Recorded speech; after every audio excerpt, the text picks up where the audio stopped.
ده كتاب قواعد الثروة اللي بيتكلم فيه الكاتب وبيقول انك انت فكرة موجودة في دماغك اشتغل عليها مدة طويلة قوي، الفكرة ديت كفيلة ان هي تخليك تبقى غني وبتعمل فلوس كتير في حياتك وانت نايم في سريرك.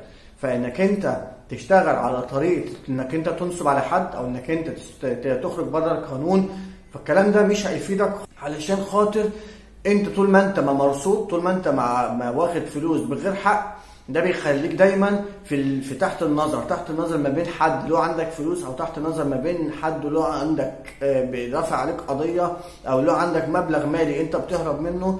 فغير لما يكون واحد تاني عنده الخطة دي هتخليه يبقى غني ويوصل لمرحلة كبيرة قوي في حياته في الثراء بتاعه.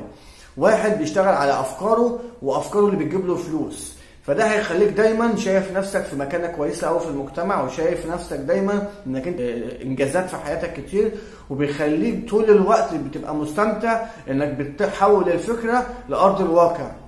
لو عندك اي كومنت في اي حاجة تقدر تتابعني وارد عليكم على طول. نهاركم زي الفل.